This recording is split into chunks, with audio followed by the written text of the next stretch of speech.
Hello students, आप सभी लोगों का स्वागत है मेरे यूट्यूब चैनल सक्सेना क्लासेस में। आई होप आपका आज का पेपर अच्छा गया होगा। चलिए हम आप आज का जो पेपर है 822 ईबी संकेतांक है, इसको हम सॉल्व करने वाले हैं गणित के पेपर को। चलिए स्टार्ट करते हैं इस पेपर को। हेलो स्टूडेंट्स, आप सभी लोगों का स्वागत है मेरे यूट्यूब चैनल सक्सेना क्लासेस में। आई होप आज का पेपर आप सभी स्टूडेंट्स का अच्छा गया होगा। चलिए हम आज के पेपर को सॉल्व करना स्टार्ट करते हैं, जिसका संकेतांक क्या है 822 ईवी। 822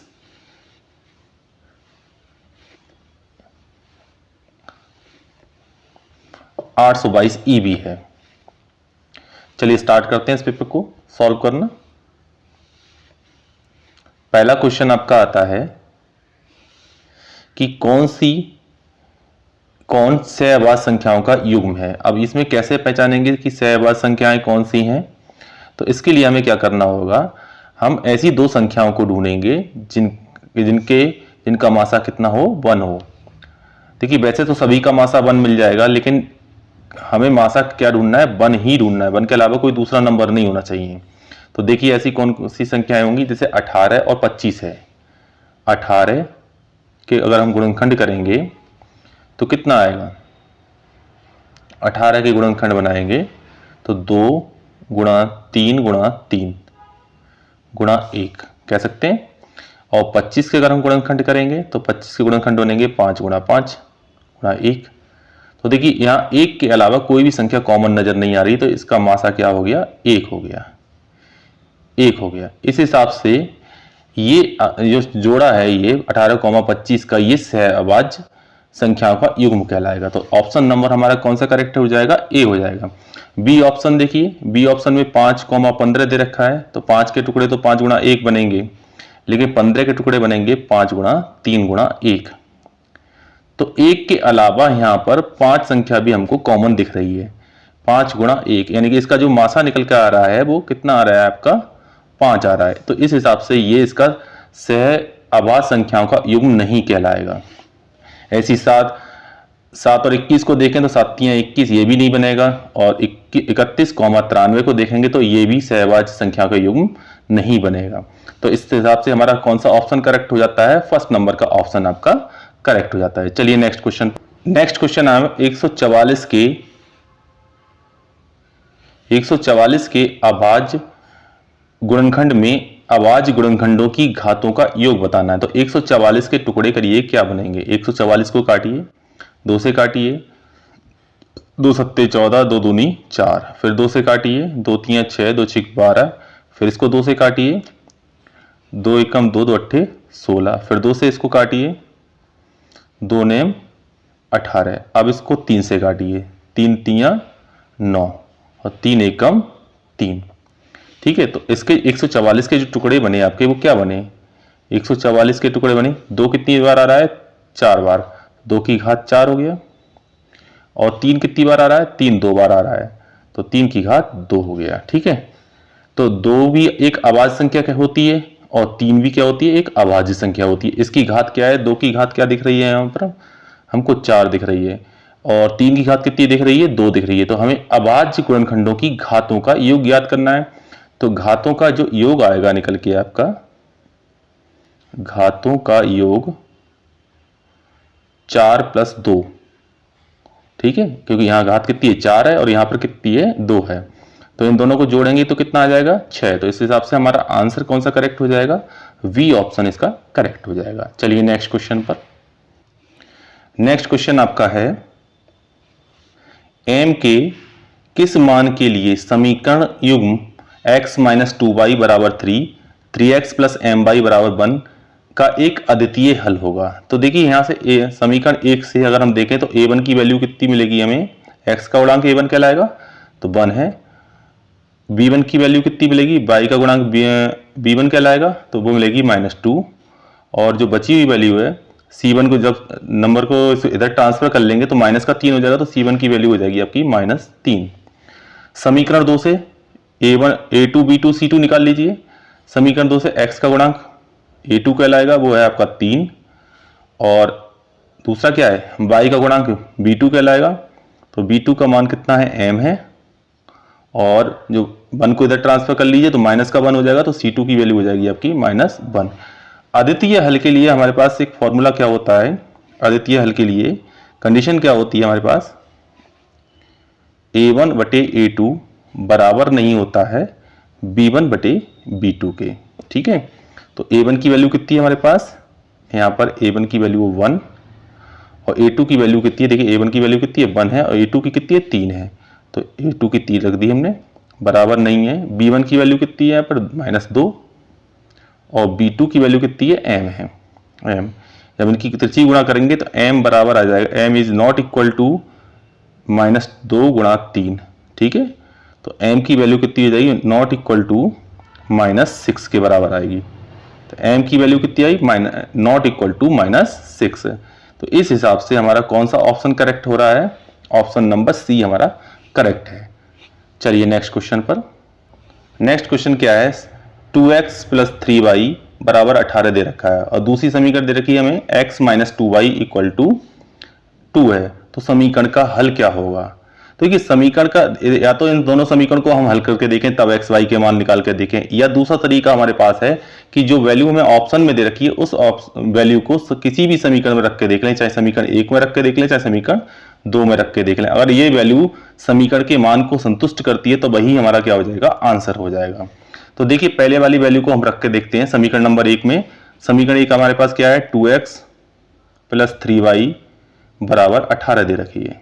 ठीक है, अगर हम x और y के मान रखने पर अगर वैल्यू हमें 18 मिल जाए तो हमारा वही ऑप्शन करेक्ट हो जाएगा। तो पहले ऑप्शन को रख रहे हैं, x की वैल्यू कितनी है 6 है और y की वैल्यू कितनी है 2 है, तो लगा दीजिए 2 गुणा x की जगह पर रख दिया आपने 6 प्लस 3y है, 3 इंटू y की जगह पे कितना रख दें हम 2, कितना आना चाहिए हमारा 18 आंसर आना चाहिए।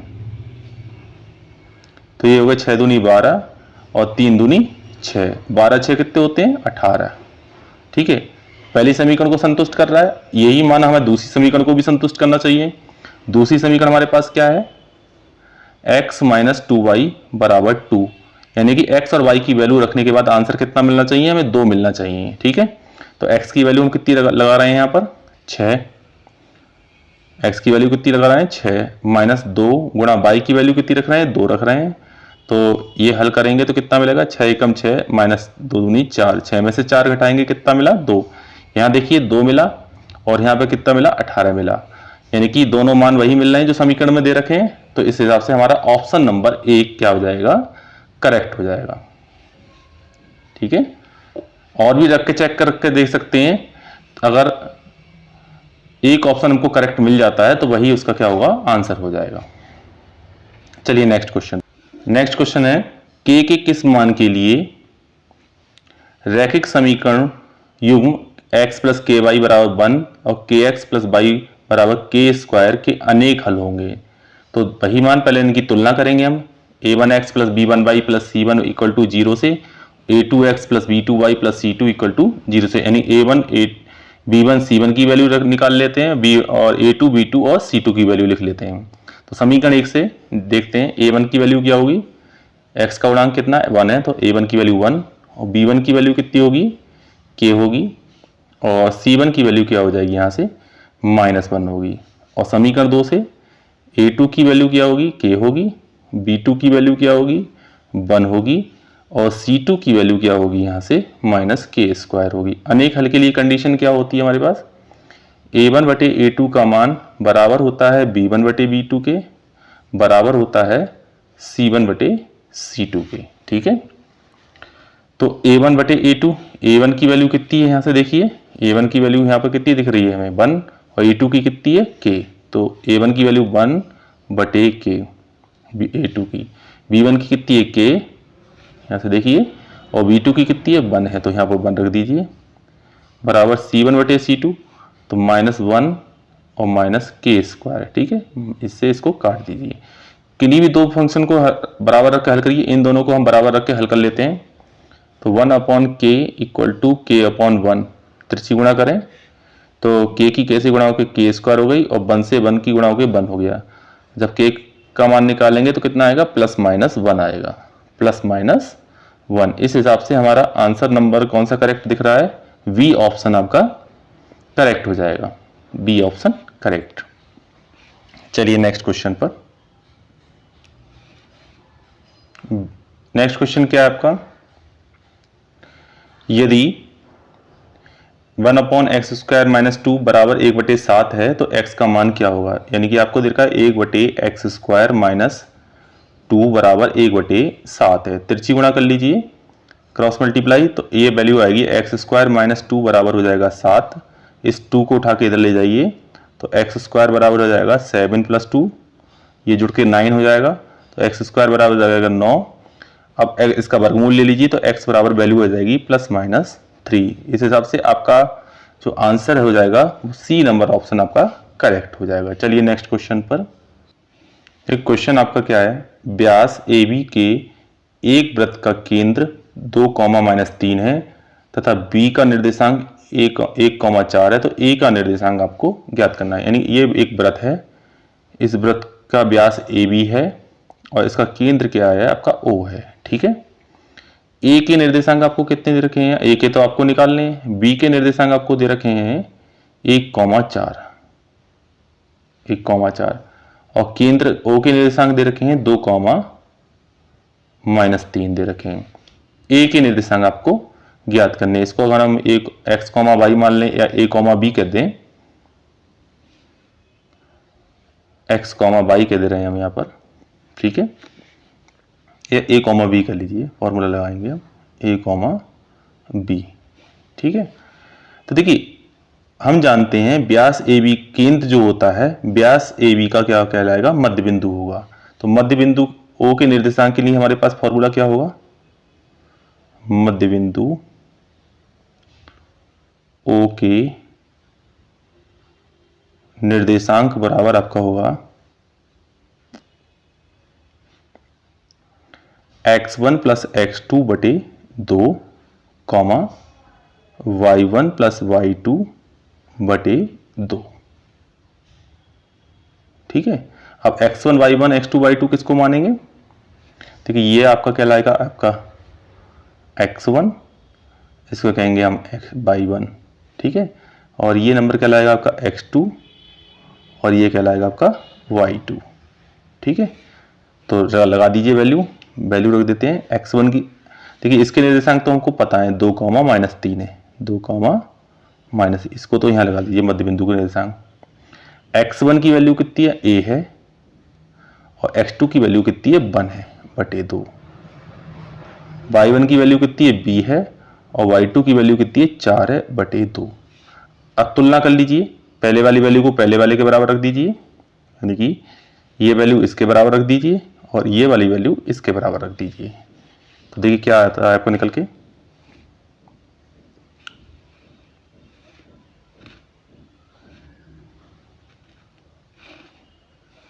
देखिए तो आपका a + 1 बटे 2 बराबर आ जाएगा, हो जाएगा 2।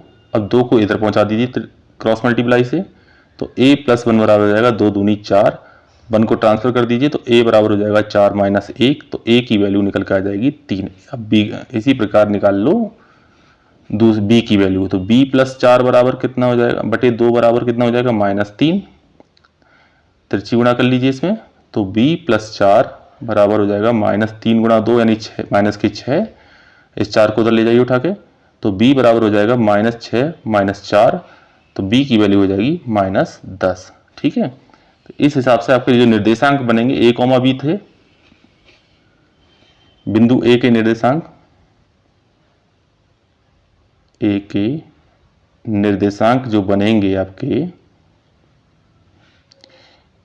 a, b थे। a का मान कितना है आपके पास? 3 और b का आया है -10। देखिए कौन सा ऑप्शन आपका करेक्ट जा रहा है?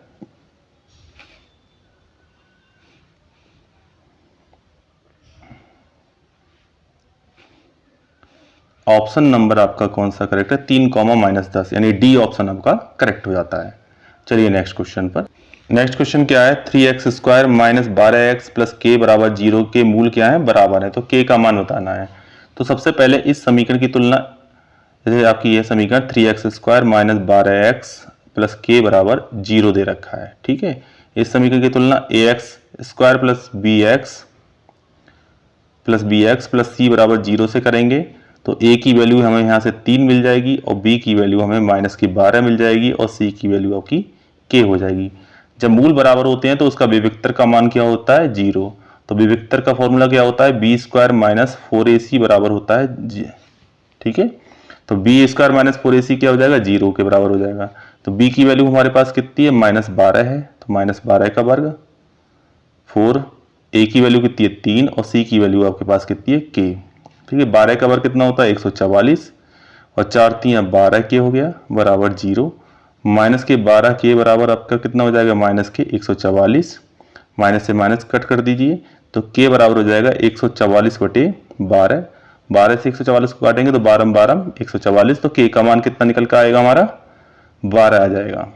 के की वैल्यू कितनी आ जाएगी 12। इस हिसाब से हमारा ऑप्शन नंबर ए करेक्ट हो जाएगा। चलिए नेक्स्ट क्वेश्चन, क्वेश्चन नंबर 9 क्या है, दो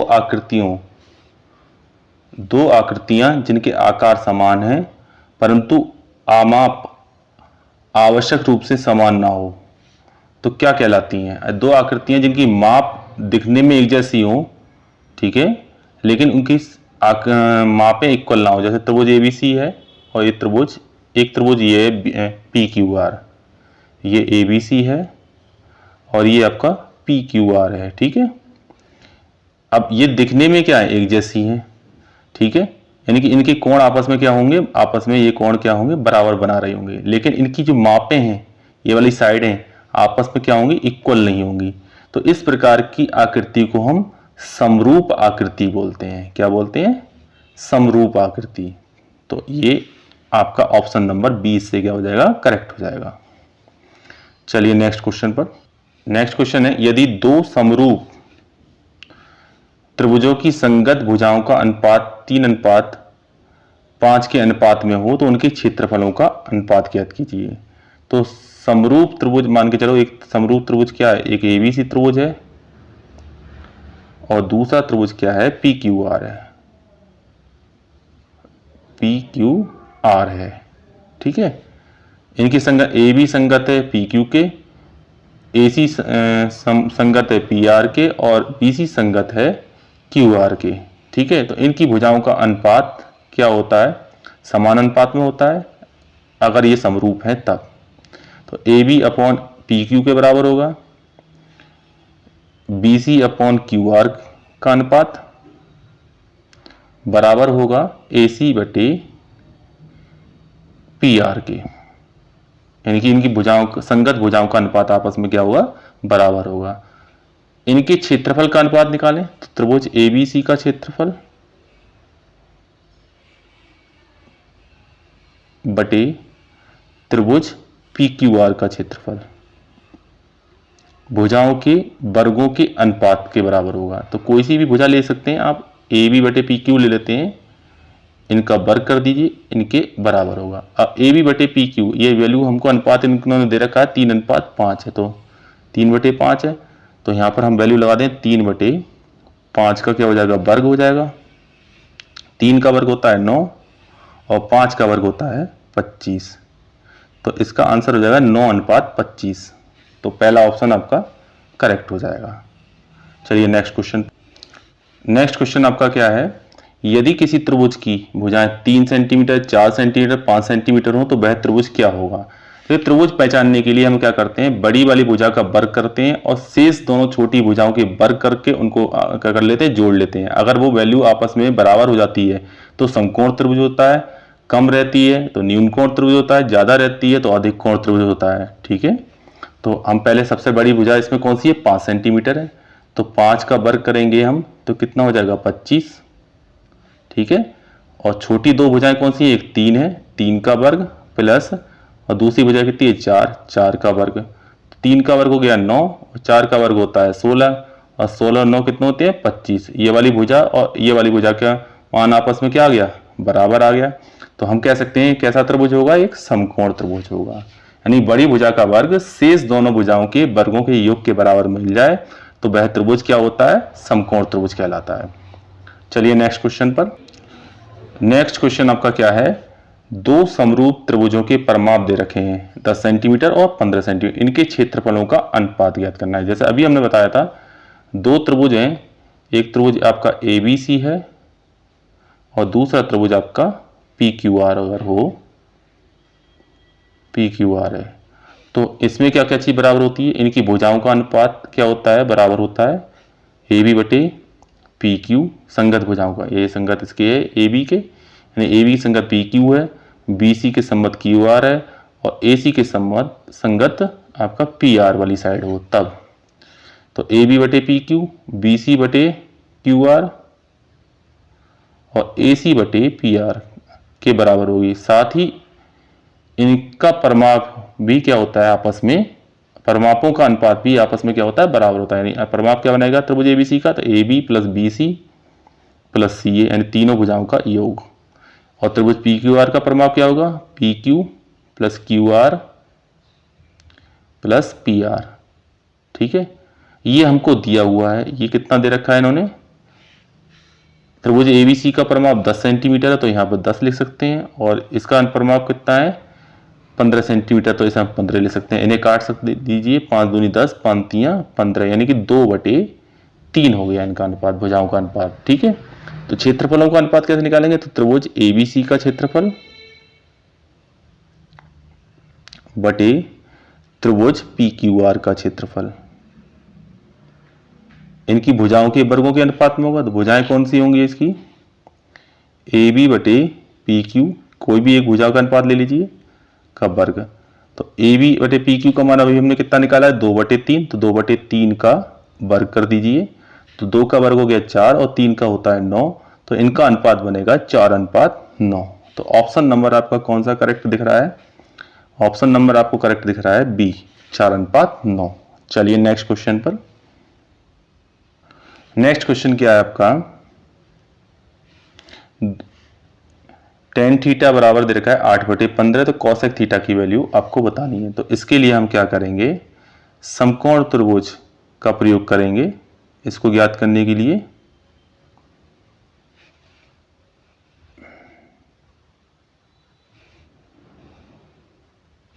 कौन सा त्रिभुज प्रयोग करेंगे, समकोण त्रिभुज, जिसकी एक भुजा क्या होगी 90 डिग्री होती है। ये समकोण त्रिभुज हमने ले लिया A, B और C, ये कितना है 90 डिग्री है। अगर ये एंगल हम थीटा कह रहे हैं तो थीटा के सामने वाली भुजा क्या कहलाएगी, लंब, और 90 अंश के सामने वाली भुजा कर्ण कहलाती है, और जो बची हुई भुजा है वो आधार कहलाती है। इस हिसाब से हमको दे रखा है tan थीटा बराबर 8/15, ये होता है लंब बटे आधार के बराबर होता है।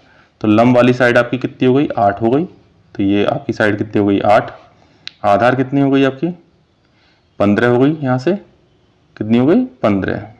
कर्ण आप निकालिए पहले पाइथागोरस प्रमेय लगा के, तो कर्ण का वर्ग यानी कि AC², आधार का वर्ग BC², लंब का वर्ग AB² के बराबर होगा। ठीक है, तो आधार कितना है 15, 15 का वर्ग,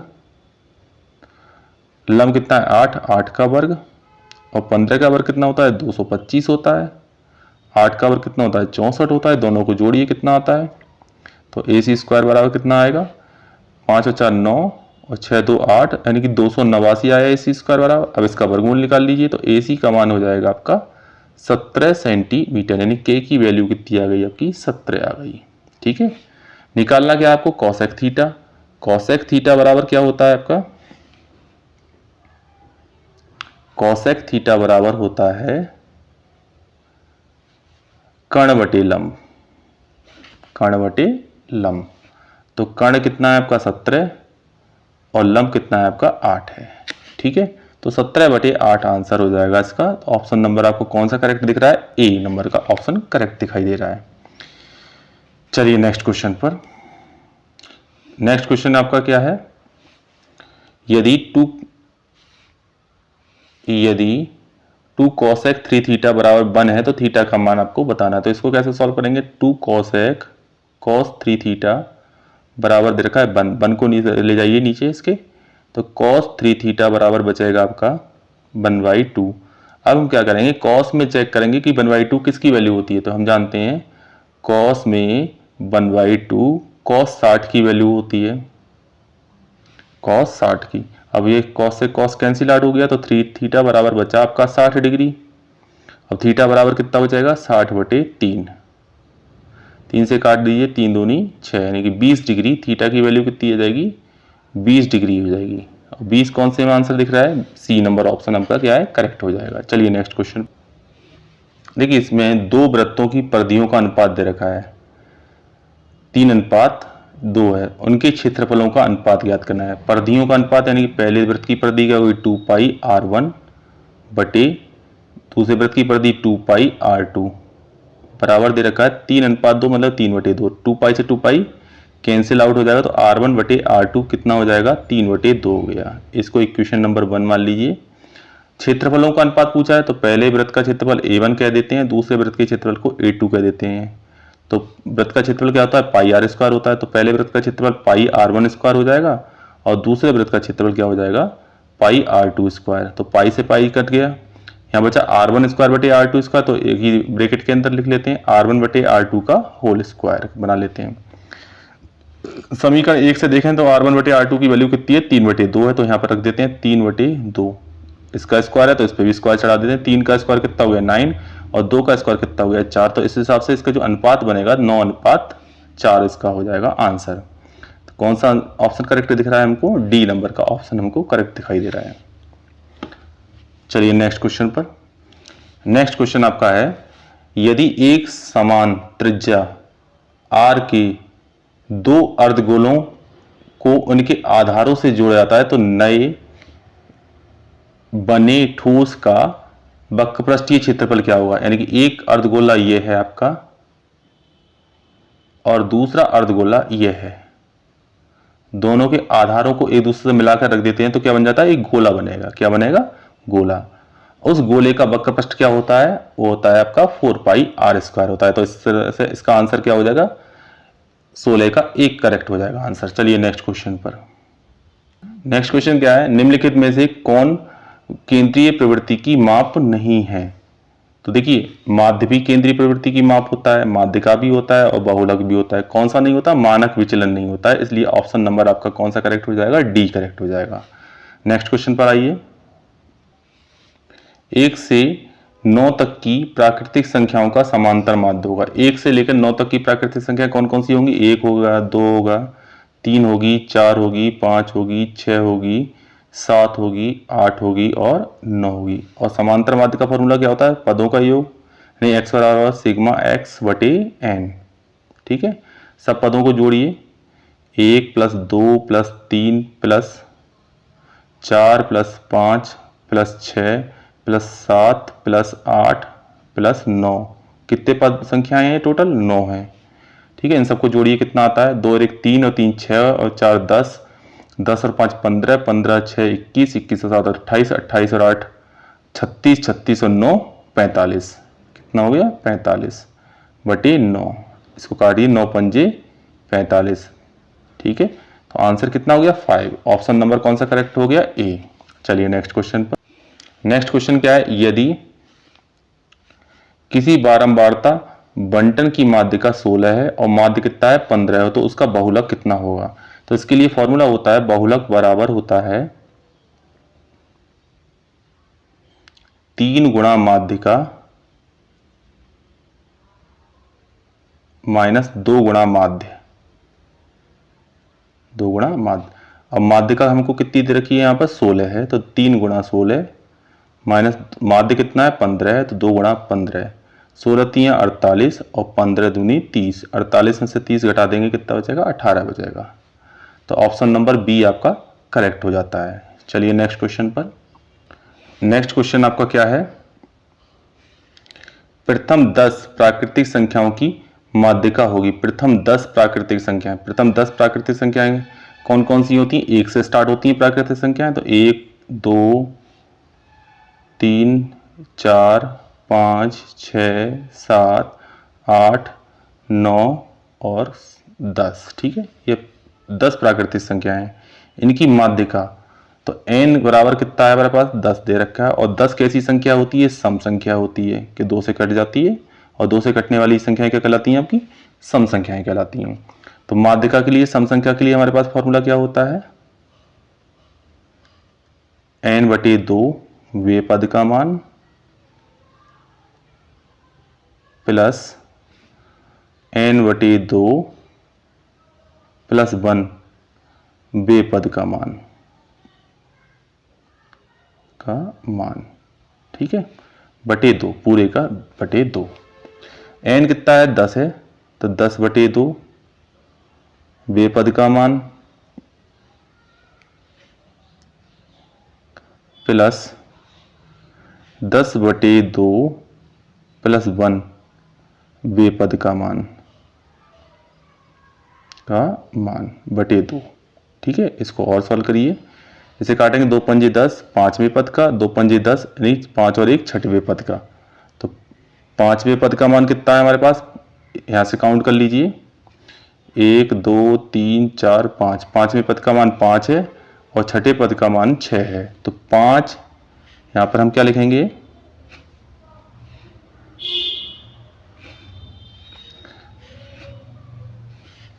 पांचवें पद का मान 5 है और छठे पद का मान 6 है बटे 2। इनको जोड़िए, 6 5 11 बटे 2, इसे भाग करेंगे तो कितना आएगा, 5.5 आएगा। कितना आएगा, 5.5। तो ऑप्शन नंबर आपका कौन सा करेक्ट हो जाएगा, डी आपका ऑप्शन करेक्ट हो जाएगा। इस हिसाब से हमारे 20 विकल्प कंप्लीट हो गए। चलिए नेक्स्ट क्वेश्चन पर।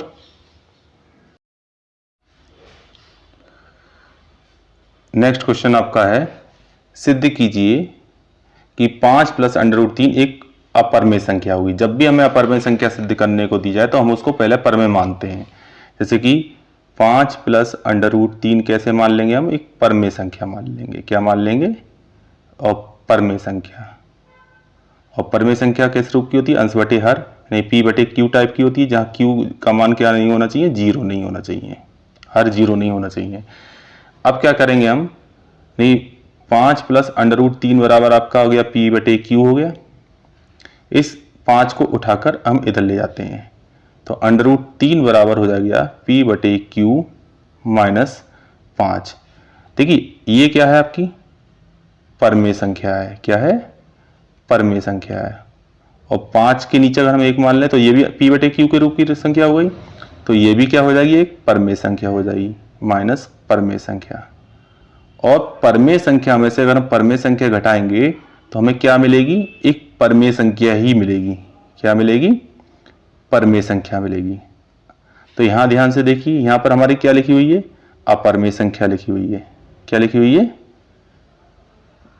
√3 क्या है, एक अपरमेय संख्या है। क्या है, अपरमेय संख्या। तो परमेय संख्या का मान कभी अपरमेय संख्या के बराबर नहीं हो सकता। तो इस हिसाब से ये हमारी जो संख्या मिलेगी वो कैसी मिलेगी, 5 प्लस √3 क्या कहलाएगी, एक अपरमेय संख्या होगी। क्या होगी, अपरमेय संख्या। चलिए नेक्स्ट क्वेश्चन पर।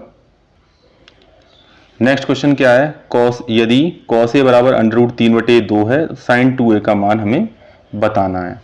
sin 2a का यानी cos a बराबर दे रखा है हमें √3/2। तो एक काम कर सकते हैं, हम इस √3/2 को की वैल्यू cos में चेक करते हैं क्या होता है। cos में इसका मान कितना होता है, तो cos में इसका मान होता है cos 30 का। किसका, cos 30 का। तो cos से cos कट गया, तो a की वैल्यू कितनी आती है, यहां से 30 डिग्री आ गई। लेकिन हमसे पूछा है sin 2a की वैल्यू, तो हम sin 2a बराबर a का मान लगा देते हैं। यहां पर a का मान कितना रख देते हैं, 30 डिग्री। तो sin 2 गुणा 30, तो ये किसमें हो गया, sin 60 हो गया। और sin 60 का मान कितना होता है, √3/2 होता है। sin 60 का मान √3/2 होगा। ये आंसर हो गया इसका। नेक्स्ट क्वेश्चन क्या आपका, सिद्ध कीजिए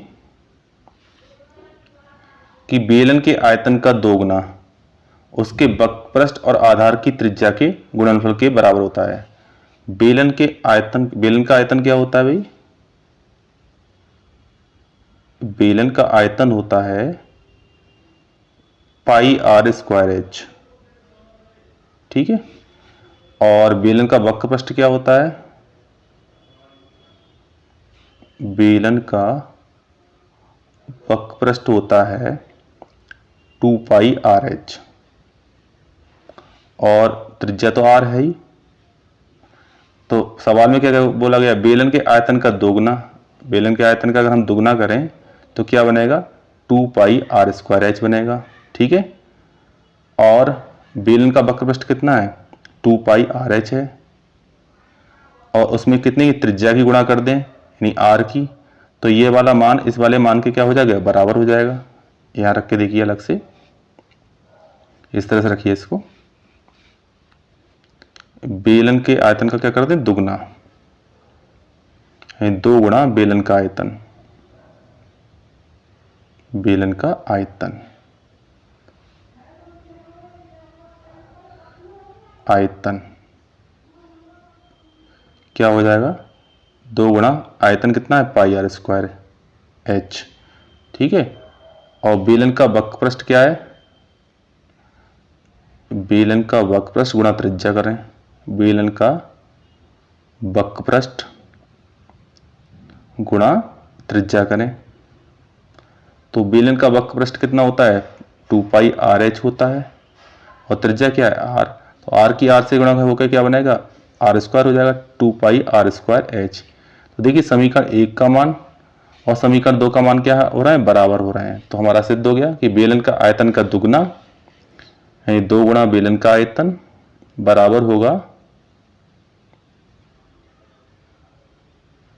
बराबर होगा बेलन का वक्रपृष्ठ गुणा त्रिज्या, वक्रपृष्ठ गुणा त्रिज्या के। ठीक है, ये हमारा प्रूफ हो गया है। चलिए नेक्स्ट क्वेश्चन पर। नेक्स्ट क्वेश्चन क्या है कि निम्नलिखित आंकड़ों की माध्यिका ज्ञात कीजिए। तो वर्गांतर दिया है, बारंबारता दे रखी है। तो वर्गांतर क्या है आपका, क्लास इंटरवल आपको दे रखा है 0 से 10, 10 से 20, 20 से 30, 30 से 40, 40 से 50। ठीक है, बारंबारता f दे रखी है हमें, f कितनी है, 2, 8, 30, 15 और 5। संचयी बारंबारता यानी CF निकालो। कैसे निकालते हैं, ये डिजिट ऐसे ही 2, 8 और 2 10, 10 और 30 40, 40 और 15 55 और 55 5 60। ठीक है, मध्यपद निकालिए पहले। मध्यपद कैसे निकालते हैं, n/2 करके निकालते हैं। n कितना आ गया आपका, 60 आ गया, कितना 60। तो मध्यपद होता है आपके पास फॉर्मूला, मध्यपद बराबर n/2, और n कितना है आपका 60 है, 60/2 काटेंगे कितना आएगा, 30, 30 मिला। अब आपको चेक करना है संचयी बराबर 30 किसके अंदर हो सकता है। 2 के अंदर 30 नहीं मिलेगा, 10 के अंदर नहीं मिलेगा, 40 के अंदर आपको 30 मिल जाएगा। इस वाली लाइन को आप पकड़ के चलिए। ठीक है, इसमें देखिए, इसको तो आप मानिए f, इसको मानिए CF। ठीक है, और इसको क्या कहेंगे हम, L बोलते हैं, L, और दोनों का अंतर h कहलाता है। तो फॉर्मूला क्या होता है हमारे पास, h कितना होगा, 10 - 0, तो ये h हो जाएगा हमारा 10। फॉर्मूला क्या होता है माध्यिका बराबर,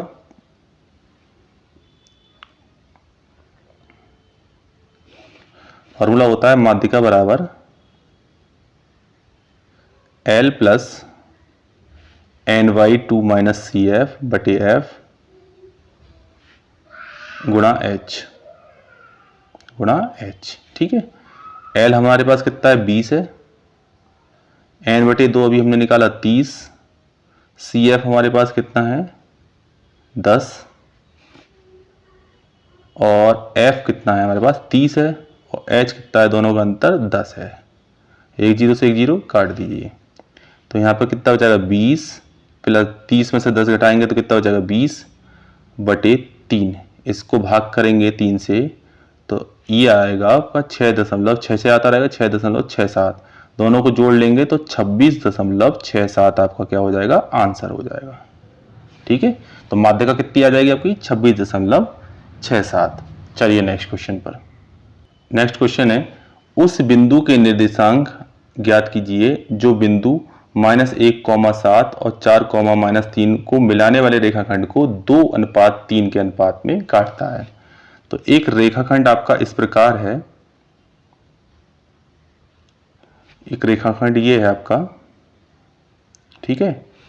इस रेखाखंड को कोई लाइन, ये रेखाखंड आपका ए और बी है, यहाँ पर इसको कोई लाइन काट रही है। कितने अनुपात में? ये वाला हिस्सा 2:3 के अनुपात में ये काट रही है, ठीक है। तो ये बिंदु मान के चलो P है, तो P के निर्देशांक अगर a, B है तो ये निर्देशांक आपको ज्ञात करने हैं। a के निर्देशांक हमको दे रखे हैं -1,7 और b के निर्देशांक दे रखे हैं 4,-3, ठीक है। तो इसको क्या बोलेंगे हम? x1 बोलेंगे। इसको क्या बोलेंगे? y1 बोलेंगे। इसको बोलेंगे x2 और इसको क्या बोलेंगे? y2 बोलेंगे। तो अंता विभाजन वाला सूत्र प्रयोग करेंगे। अंता विभाजन सूत्र से क्या होता है? अंता विभाजन के निर्देशांक बराबर अंता विभाजन के निर्देशांक, ठीक है, बराबर आप कैसे निकालेंगे? फॉर्मूला आपका होता है m1x2 प्लस m2x1 बटे m1 प्लस m2, और यह होता है m1y2 plus m2y1 m1 plus m2 के, ठीक है। लगा दिए, अप्लाई कर देते हैं इस फॉर्मूले को। m1 कितना है? -1 है। m2 कितना है हमारे, सॉरी, m1 कितना है हमारे पास? ये है आपका m1 और ये क्या है आपका m2, ठीक है। तो m1 आपके पास 2 है, x2 कितना है? 4 है, m2 3 है, x1 -1 है, m1 2 और m2 3, और यही चीज़ इधर अप्लाई करें। m1 2 y2 -3 y2 आपका -3 है, और m2 है आपका 3 और m1 आपका y1 है 7 बटे 2 + 3। इसको सॉल्व करिए।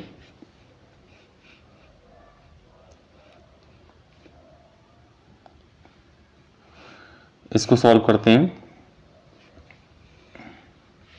तो 4 दूनी कितना हो जाएगा? 8 और माइनस के 3 बटे 2, 3 2 5 होते हैं। यहाँ सॉल्व कीजिए, माइनस के 6 और 7 3 21 बटे 5, ठीक है। 8 में से 3 घटेंगे तो 5 बचेगा, और 21 में से 6 घटाएंगे तो 15 बचेगा बटे 5। 5 एकम 5 और 5 3 15, यानी कि आपके जो निर्देशांक आएंगे 1,3 आएंगे, यानी कि इस P बिंदु के जो निर्देशांक आएंगे वो कितने आएंगे? 1,3। ये आपका आंसर हो जाएगा। चलिए नेक्स्ट क्वेश्चन पर। नेक्स्ट क्वेश्चन आपका आता है k के किस मान के लिए बिंदु k -1 2 +1 तथा 4,5 एक ही रेखा पर स्थित होंगे। जब तीनों बिंदु एक रेखा पर स्थित होते हैं तो उनका क्षेत्रफल क्या होता है? 0 होता है। तो हम कह सकते हैं त्रिभुज का क्षेत्रफल बराबर, फॉर्मूला लगाएंगे यहाँ पर 1/2 x1 y2 - y3 plus x2 y3 - y1 plus x3 y1 - y2, ठीक है। और ये क्षेत्रफल क्या होगा? अगर तीनों बिंदु एक लाइन पर स्थित हैं ये 0 होगा, ठीक है। 0 बराबर 1/2 x1 y1 x2 y2 किसको मानेंगे? देखिए, इसको कहेंगे x1 और इसको बोलेंगे हम y1, इसको बोलेंगे हम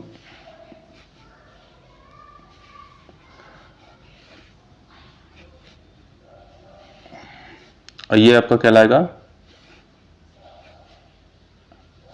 x2 और ये कहलाएगा आपका y2 और ये कहलाएगा आपका x3 और ये कहलाएगा आपका y3, ठीक है।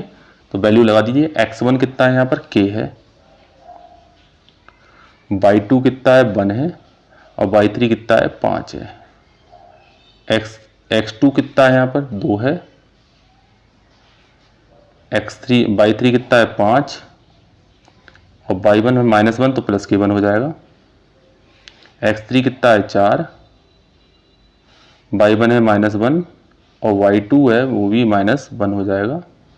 इसका क्षेत्रफल निकाल लेते हैं, चेक कर लीजिए एक बार, k 2 और 4, ठीक है, 1 - 5, 5 + 1 और -1 ठीक है, ये दो तो इधर आके आपका 0 हो जाएगा, तो यहाँ k गुणा -k4 बचेगा, 1 - 5 है, प्लस 2 गुणा 6 हो जाएगा और प्लस 4 गुणा -2 हो जाएगा। इसको सॉल्व करते हैं, ये हो जाएगा -k4 और 6 दूनी 12 और -k प्लस माइनस हो जाएगा, 4 दूनी 8, ठीक है। 12 में से 8 घटेंगे, कितना बचेगा, 4k को तो इधर ले आते हैं और 12 में से 8 घटेंगे तो 4 बचेंगे, 4 से 4 काट देंगे तो k की वैल्यू निकल के आएगी 1, ठीक है, k की वैल्यू क्या आएगी 1, ये आपका आंसर हो जाएगा। चलिए नेक्स्ट क्वेश्चन पर, चलिए नेक्स्ट क्वेश्चन आपका क्या आता है, नेक्स्ट क्वेश्चन क्या है आपका कि ग्राफ विधि द्वारा दिखाइए रैखिक समीकरण के निकाय 3x - y = 2, 9x - 3y = 6 के अनेक हल होंगे। अनेक हल कब मिलते हैं, जब दो लाइन एक दूसरे के ऊपर होती हैं, एक दूसरे के ठीक ऊपर होती हैं। जैसे ये लाइन ये है, इस लाइन के ऊपर दूसरी लाइन ठीक इसी तरह से हो, ठीक इसके ऊपर हो, तो इनके क्या होंगे, अनेक हल होंगे, क्योंकि ये लाइन अनेक जगह पर क्या करेंगे, पॉइंटों पर कट करेगी, तो इस हिसाब से इस लाइन के कैसे होंगे, अनेक हल होंगे। अब हमें ग्राफ से समझाना है इसको, तो सबसे पहले हमें इसका ग्राफ बनाना पड़ेगा और एक लाइन दूसरी लाइन के ऊपर आ जाए तो हम ये कह सकते हैं इस समीकरणों के क्या होंगे, अनेक हल होंगे। तो देखिए कैसे हल करेंगे, हम इसका ग्राफ जो खींचेंगे वो ग्राफ पेपर पर खींचेंगे। चलिए बनाते हैं, इसको हल करते हैं।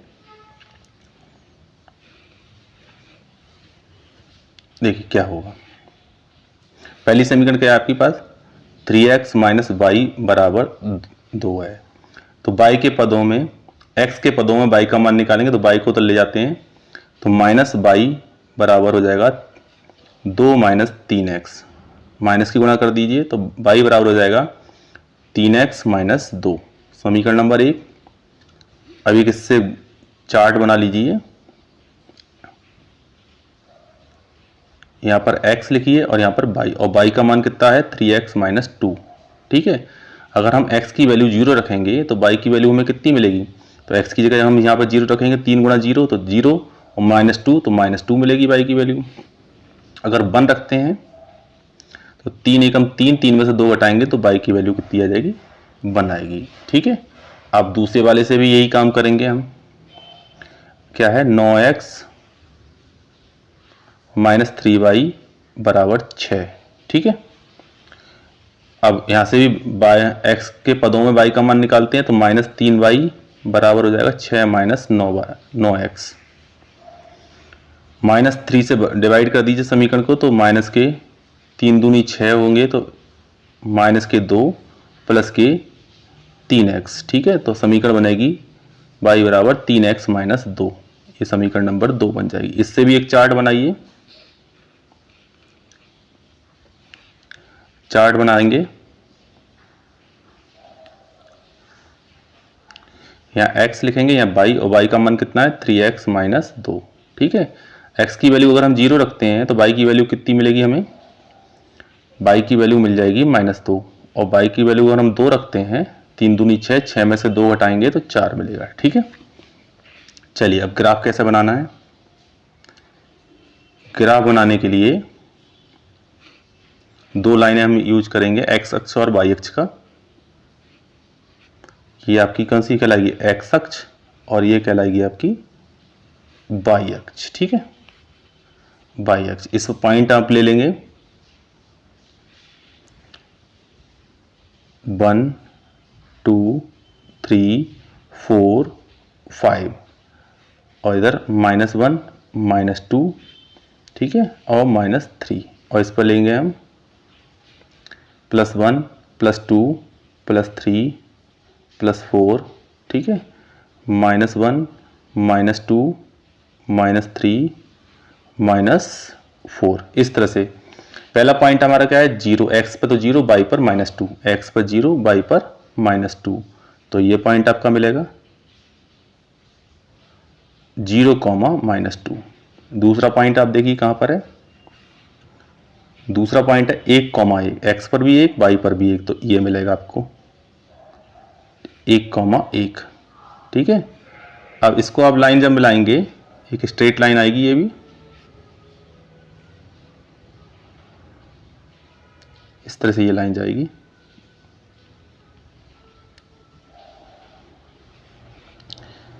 ये पॉइंट और ये वाले पॉइंट एक जगह ही होंगे, एक जगह पर दिखाई देंगे।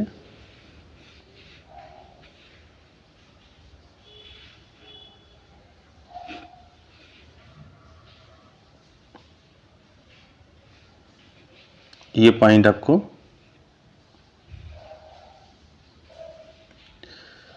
ये पॉइंट आपका होगा 0, -2, ठीक है। ऐसी जब हम दूसरे वाले पॉइंट जब रखेंगे, दूसरे वाले भी पॉइंट सेम इसी पर होंगे, 0, 2 रखेंगे, 0, -2 रखेंगे, 2, 4 रखेंगे, तो वो भी लाइन सेम इसी के ऊपर हमको मिलेगी। ग्राफ पेपर जब हम इसको खींचेंगे तो वही लाइन सीधी हमें इसके ऊपर दिखाई देगी। इससे क्या प्रूफ हो जाता है कि इस समय ये लाइन पहले वाली लाइन को कई पॉइंटों पर बार बार कट करेगी, तो कई बार कट करेगी, तो इसी प्रकार से इसके अनेक हल हो जाएंगे। इस लाइन के क्या हो जाएंगे, इन समीकरणों के क्या हो जाएंगे, अनेक हल हो जाएंगे। चलिए नेक्स्ट क्वेश्चन पर।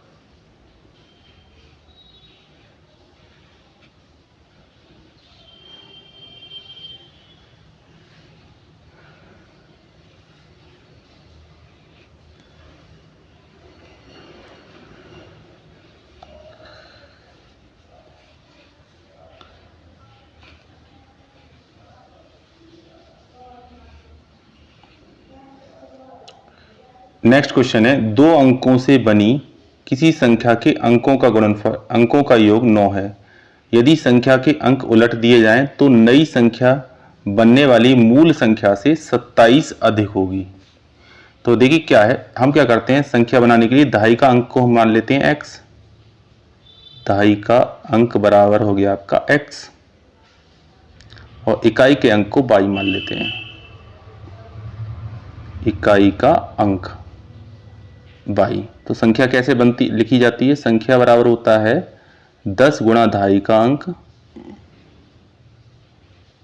दहाई का अंक प्लस इकाई का अंक, इकाई का अंक, ठीक है।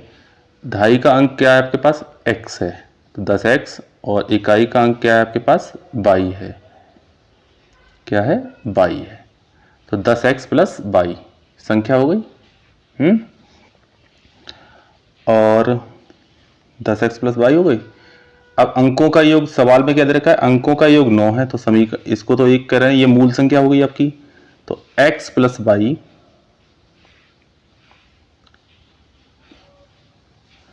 x प्लस y बराबर कितना है, 9 हो गया, ठीक है। अगर y का मान निकालेंगे हम यहां से, तो y बराबर हो जाएगा 9 माइनस x, समीकरण नंबर 2 कह दे रहे हैं हम इसको, ठीक है। संख्या के अंक उलट दिए जाएं, संख्या के अंक अगर उलट दें तो जो नई संख्या है वो मूल संख्या से 27 अधिक होगी। तो नई संख्या मूल संख्या से कितनी अधिक होगी, 27, तो दोनों का अंतर कितना हो गया, संख्या। नई संख्या कैसे बनेगी, अंकों को पलटने से, x की जगह y और y की जगह x पहुंचा दीजिए, तो 10y प्लस x हो जाएगी नई संख्या, और मूल संख्या कितनी है, 10x प्लस y बराबर आपकी हो है 27, ठीक है। इसको हल करिए, 10x में से 1x जाएगा तो माइनस के 9x हो जाएगा, और 10y में से 10y में से 1y जाएगा तो माइनस के 9y बचेगा, ठीक है, प्लस के 9y बराबर 27। 9 कॉमन लेके काट दीजिए इसमें से, तो 9 कॉमन लेके काट देंगे तो माइनस एक्स प्लस वाई बराबर हो जाएगा 27। इसे काटेंगे 9 तियां 27, तो माइनस एक्स प्लस वाई बराबर हो गया आपका 3, ठीक है। समीकरण 2 से वाई का मान यहाँ पर रख दीजिए, यहाँ पर, तो माइनस एक्स प्लस y की जगह लिख दिया हमने 9 माइनस एक्स बराबर 3। x और x दोनों माइनस के, तो माइनस के 2x प्लस 9 बराबर 3। 9 को उधर ले जाइए उठा के, तो माइनस 2x बराबर हो जाएगा 3 माइनस 9, और घटाएंगे तो माइनस के 6 बचेंगे, तो माइनस से माइनस काट दीजिए और 2 3 6, तो x की वैल्यू कितनी आ गई? 3 आ गई। x की वैल्यू कितनी आ गई हमें? 3। और x का मान कहाँ रख दें हम? समीकरण 2 में रख दीजिए। यहाँ पर समीकरण 2 में रख दीजिए x का मान 9 माइनस एक्स की जगह, तो आपको y का मान मिल जाएगा। तो y बराबर आपका कितना हो जाएगा?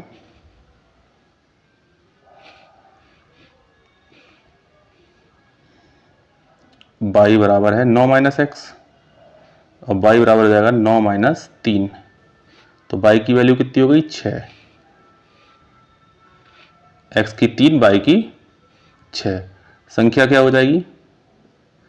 10x प्लस y थी, x और y के मान लगा दीजिए। 10 गुणा 3 और y का मान है 6, 10 3 30 प्लस 6 कितना हो गया आपका? 36 हो गया। इसका आंसर कितना हो जाएगा? 36।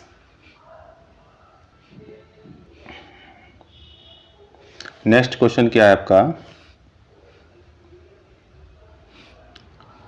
त्रिभुज ABC की रचना कीजिए जिसमें BC बराबर 6 सेंटीमीटर, AB बराबर 3 सेंटीमीटर और एंगल ABC बराबर 45 डिग्री है।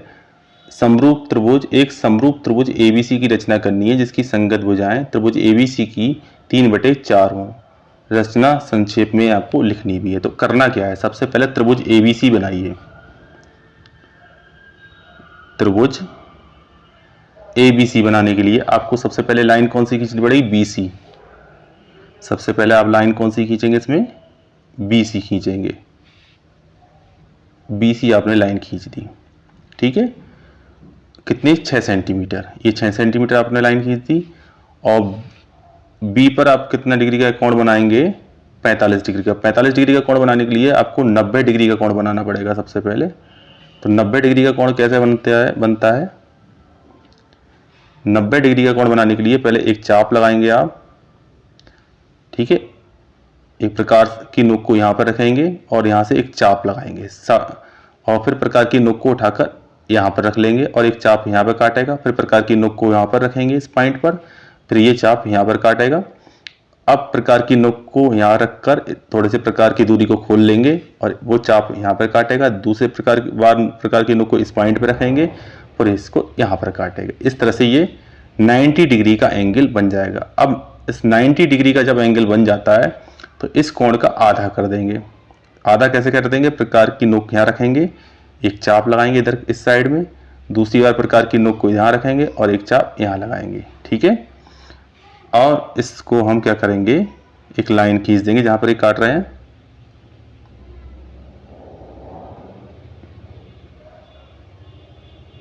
इस तरह से। तो ये जो कोण बनेगा आपका वो कितने डिग्री का बनेगा? ये वाला एंगल 45 डिग्री का। कितने का होगा? 45 डिग्री का।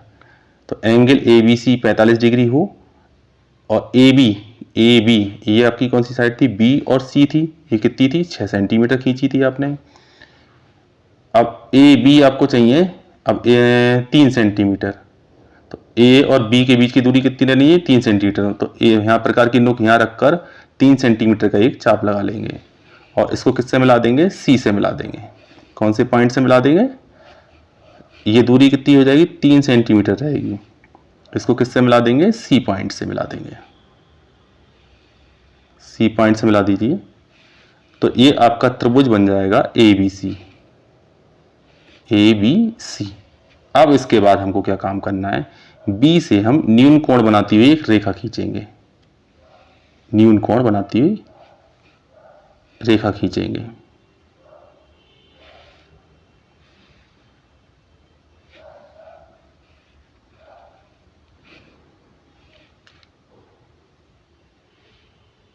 न्यून कोण बनाती हुई रेखा खींचेंगे। अब देखिए इसमें कितना अनुपात है? 3:4।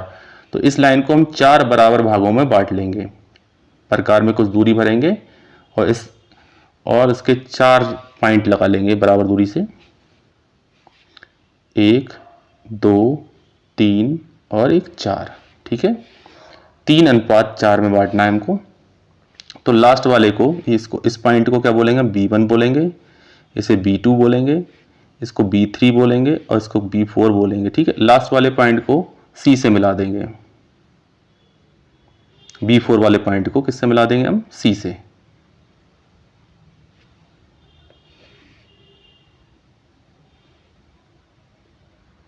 C से मिला दीजिए। ठीक है, अब B4C के समांतर एक रेखा खींचेंगे। 3:4 है ना, तो 3 तक ले जाना है लाइन को। इसके समांतर एक रेखा खींचेंगे, BC के समांतर, ये समांतर रेखा खींच ली हमने। अब हम क्या खींचेंगे, AC के समांतर एक रेखा खींचेंगे इस पॉइंट से। तो AC के समांतर एक रेखा खींचिए, ये खींचेगी AC के समांतर।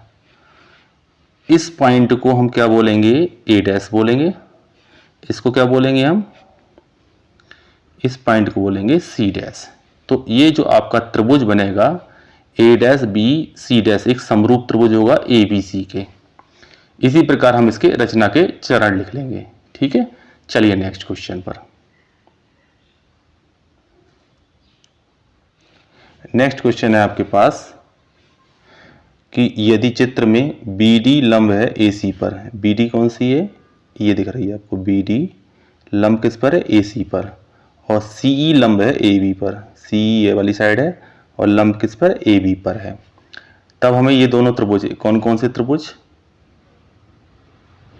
त्रिभुज AEC, AEC ये वाला त्रिभुज, और दूसरा त्रिभुज आपका क्या है, ADB, ये दोनों त्रिभुज कैसे समरूप सिद्ध करने हैं। समरूप सिद्ध करने के लिए हम उनके तीनों कोणों को बराबर सिद्ध कर दें तो वो दोनों त्रिभुज क्या कहलाते हैं, समरूप कहलाते हैं। चलिए इसको कैसे प्रूव करेंगे, देखिए सबसे पहले हम त्रिभुज ले लेते हैं AEC। त्रिभुज में देखना AEC, व दूसरा त्रिभुज आपका क्या है, ADB। हल कर रहे हैं हम इसका सॉल्यूशन सीधे। ठीक है, अब देखिए इसमें AEC ये वाला त्रिभुज है, तो ये वाला एंगल कितना होगा, 90 डिग्री का होगा। तो कोण AEC बराबर होगा, इसमें देखिए ये वाला 90 डिग्री है, ADB, एंगल ADB, क्योंकि क्यों बराबर है, दोनों प्रत्येक 90 के इसलिए बराबर हो गए, एक कोण बराबर हो गया। अब इसमें देखिए इस त्रिभुज में AEC में CAE, एंगल CAE, और इसमें देखिए BAD बराबर होंगे कि ये एंगल दोनों में क्या है, कॉमन है। ठीक है, ये क्या है, कॉमन है, कॉमन एंगल है, इसलिए बराबर होगा। जब किसी भी दो त्रिभुजों के दो कोण बराबर हो जाते हैं तो तीसरा कोण स्वयं बराबर हो जाएगा। तो ये वाला कोण इस कोण के स्वयं बराबर हो जाएगा। तो एंगल ACE बराबर होगा ABD के। तो ट्रिपल A प्रॉपर्टी से ये दोनों त्रिभुज कैसे हो गए, समरूप हो गए। क्या कहलाएंगे, समरूप। त्रिभुज AEC समरूप होगा त्रिभुज ADB के। यही हमको क्या करना था, प्रूफ करना था। यानी तीनों एंगल आप बराबर दिखा दीजिए तो ये दोनों त्रिभुज कैसे कहलाएंगे, समरूप हो जाएंगे। चलिए नेक्स्ट क्वेश्चन पर देखिए, आपका जो निम्नलिखित बारंबारता सारणी से समांतर माध्य आपको ज्ञात करना है। वर्गंतराल आपको कितना दे रखा है, 0 से 10, 10 से 20, 20 से 30, 30 से 40, 40 से 50, और बारंबारता दे रखी है 5, 12, 25, 10 और 8। तो हमने क्लास इंटरवल लिख लिया, 0 से 10, 10 से 20, 20 से 30, 30 से 40, 40 से 50। मध्यमान कैसे निकालते हैं, x का मान, इन दोनों को जोड़ेंगे क्लास इंटरवल को। 0 + 10, 10 का आधा कितना हो गया, 5, 10 और 20 जोड़ा, 10 और 20 होता है 30, 30 का आधा हो गया 15। इसी प्रकार से 20 और 30 को जोड़ेंगे तो 50 होगा, 50 का आधा 25 हो जाएगा, और 30 और 40 को जोड़ेंगे तो 70 होगा, 70 का आधा कितना हो जाएगा, 35 हो जाएगा, और 40 और 50 को जोड़ेंगे तो 90, 90 का आधा 45 हो जाएगा। यहाँ पर हम क्या लिख लेते हैं, बारंबारता लिख ली। x और f की आपस में क्या कर दी, गुणा। 5 की 5 से गुणा करी, 25 आया। 15 की 12 से गुणा करी, 180 आया। 25 की 25 से गुणा करेंगे, 625 आएगा। 35 की 10 से गुणा करेंगे, 350 आएगा। 45 की 8 से गुणा करेंगे, 360 आएगा। अब इन सबको क्या कर लेते हैं, जोड़ लेते हैं। सिग्मा fx कहलाएगा जोड़ने के बाद। देखिए 5 और 5 10, 10 का हो गया 0, 8 और 2 10, 10 2 12, 12 5 17, 17 और 6 23, 23 और 2 23 और 1 24 के 4 हाथ से लगा 2, 2 और 1 3, 3 और 6 9, 9 6 9 3 12, 12 3 15, 1540, 3 और 3 6 6 12 अरे 13 अरे 13 2 15, 6 5 11, 11 2 17, 11 2 13, 13 और 8 13 और 8 21, 21 और 2 23 और 1 24। ठीक है, 1540 आया। अब सिग्मा एफ देख लीजिए कितना होगा। 5 और 5 10 और 2 12, 12 और 8 20 का 0, 8 और 5 13, 13 13 13 2 15 5 20, 3 4 4 4 और 2 6, 2 और 3 2 और 1 3, 3 2 5 और 1 6 यानी 60 हो गया। समांतर माध्य का फॉर्मूला क्या होता है? एक्स बार बराबर होता है सिग्मा एफ एक्स बटे सिग्मा एफ होता है। ये कितना दे रखा है आपको? 1540 और सिग्मा एफ कितना है? 60। इसको काटिए, 2 से काट लीजिए, 2 3 6, 2 सत्ते 14, 2 सत्ते 14, 3 से भाग कर लीजिए, 3 दूनी 6 बचा 1 हो गए 17, 3 पंजे 15 बचे 2, 3 6 18 यानी 25.67 इसका क्या आ जाएगा? समांतर माध्य निकल के आएगा। यह इसका आंसर हो जाएगा। ठीक है, चलिए नेक्स्ट क्वेश्चन पर। नेक्स्ट क्वेश्चन क्या है आपका?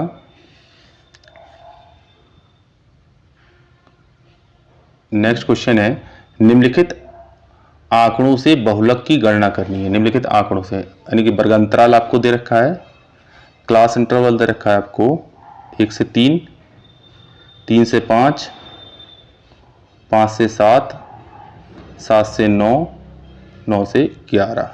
ठीक है, बारंबारता दे रखी है आपको 7 8 2 2 1। ठीक है, अब आपको करना क्या है इस सवाल में? इस सवाल में सबसे बड़ी बारंबारता देखो कौन सी है। सबसे बड़ी बारंबारता आपकी इसमें कितनी दिख रही है? 8 दिख रही है। ठीक है, इसी को पकड़ लेते हैं। ये आपका क्या लगेगा? F1, इससे ऊपर वाले को F0 और इससे नीचे वाले को हम बोलेंगे F2। ठीक है, और इसको बोलेंगे हम L, और दोनों का अंतर जो कहलाएगा 5 और 3 H कहलाएगा। 5 - 3 बराबर 2 बचेगा, ये आपका H का मान हो जाएगा। बहुलक बराबर फॉर्मूला होता है आपका, बहुलक का फॉर्मूला क्या होता है? L F1 - F0 upon 2F1 - F0 minus F2 गुणा H। ठीक है, तो L कितना है हमारे पास? L अभी हमने देखा 3 है। F1 कितना है हमारे पास? 8 है। F0 कितना है? 7 है। 2 गुणा 8 माइनस 7। F2 कितना है हमारे पास? 2 है, और H भी हमारे पास 2 है। इसको सॉल्व करते हैं तो देखिए 3, 8 में से 2 7 जाएंगे, 1 बचेगा, गुणा 2, 8 दूनी 16 और 7 और 2 कितने हो गए? 9 हो गए। तो 3 + 2 बटे 16 में से 9 जाएंगे, कितने बचेंगे? 16 में से अगर 9 जाएंगे 7 बचेंगे। ठीक है, इससे इसको भाग कर लेना, करते हैं, कितना आएगा? ये तो ऐसे ही रहेगा 3 दशमलव 7 एकम 7 दूनी 14 बचे कितने? 6, 7 8 56, 3.28 इसका आंसर हो जाएगा। लगभग 3.28 इसका आंसर हो जाएगा। ठीक है, चलते हैं नेक्स्ट क्वेश्चन पर।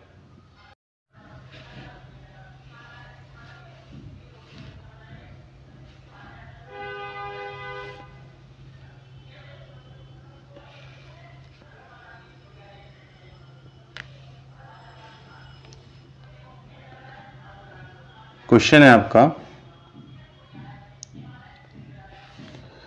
निम्नलिखित समीकरणों के युग्म को रैखिक समीकरण के युग्म में बदलकर हल करना है। यानी कि पहली समीकरण आपकी 1/2x + 1/3y बराबर 2 दे रखी है, और दूसरी समीकरण हमें दे रखी है 1/3x + 1/2y बराबर 13/16 दे रखी है। इसको कैसे हल करना है, देखिए 1/x को हम मान लेते हैं 1/x को मान लिया हमने p और 1/y को मान लेते हैं q। ठीक है, समीकरण 1 और 2 में रख देते हैं।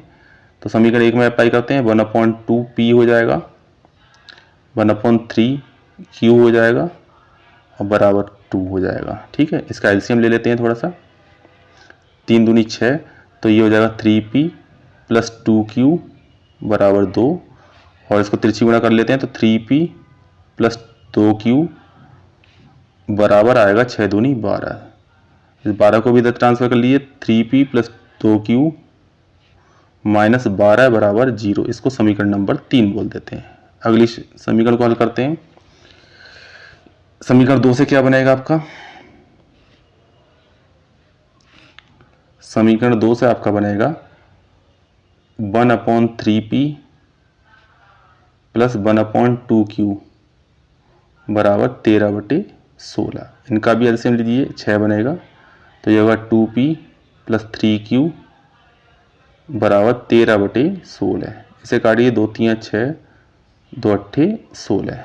ठीक है, 8 की गुणा इधर कर दीजिए, 8 दूनी 16p, 8 3 24q और 13 3 39। इधर ले आइए, 16p प्लस 24q माइनस 39 बराबर 0। अब इसको बीजगुणनखंड विधि से हल कर लेते हैं। बीजगुणनखंड विधि से कैसे हल करेंगे,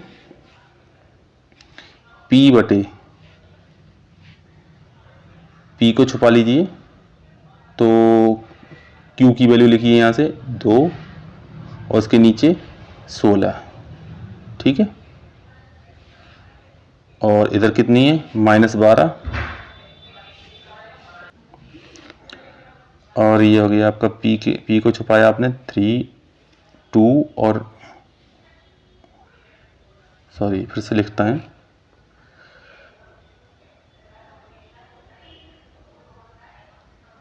इस समीकरण को इसके नीचे ठीक उतार लेते हैं तब ज़्यादा आसानी रहेगी आपको। 16p प्लस 24q माइनस 39 बराबर 0।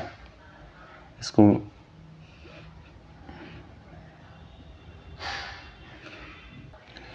अब क्या करें, यहाँ लिखते हैं p बटे और इधर q बटे और यहाँ 1 बटे। ठीक है, ऐसे हल करते हैं। p को दबा लीजिए तो वैल्यू 2 और 24 बचेगी, यहाँ से 2 और 24 और बचेगी -12 माइनस 39। तो यहाँ पर तो ऐसे लिखिए -12 माइनस 39 और इधर रहेगा 3 और 16। अब q को दबाया ना, 3 और 16 यहाँ पर 3 और 16 आएगी और 2 और 24। अब इनकी तिरछी गुणा कर लीजिए, इसकी इससे माइनस इसकी इससे, ऐसे ही यहाँ पर और ऐसे ही यहाँ पर गुणा करिए। तो p बटे 39 दूनी कितने हो जाएंगे, 9 दूनी 18 और 2 3 6 और 1 7, 39 दूनी 78 माइनस के माइनस प्लस 12 चौक 48, 12 दूनी 24, 24 और 4 28 बराबर q बटे 12 पंजे 60 12 6 72 और 12 एकम 12 और 7 19। ये प्लस का हो जाएगा, 3 9 27 और 3 3 9 और 2 11। ठीक है, अब यहाँ पर कितना हो जाएगा, 24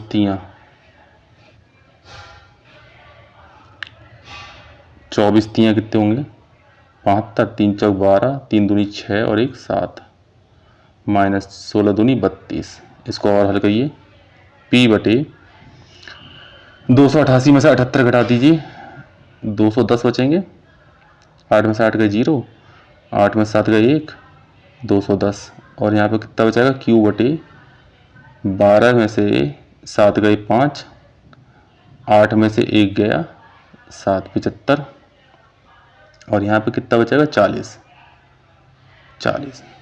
तो P बराबर हो जाएगा आपका 210 बटे 75, 210 बटे 40 और Q बराबर निकल के आएगा आपका 75 बटे माइनस के 40। इनको काटिए, 0 से 0 काटिए और ये काटिए, 5 अट्ठे 40, 5 एकम 5 और 5 25। Q का मान आएगा -15 बटे 8 और P का मान आया 21 बटे 4। इसको आगे रखिए। P को क्या माना था हमने? P को माना था, P बराबर आया आपका 21 बटे 4, 21 बटे 4 यानी 1 बटे x माना था हमने। 21 बटे 4 पलट दो तो x बराबर हो जाएगा 4 बटे 21। इसी तरह Q बराबर क्या माना था हमने? 1 बटे बाई और इसका मान है -15 बटे 8, तो 1 बटे बाई -15 बटे 8 पलट दो तो बाई की वैल्यू हो जाएगी 8 बटे -15। ये आपका आंसर हो जाएगा।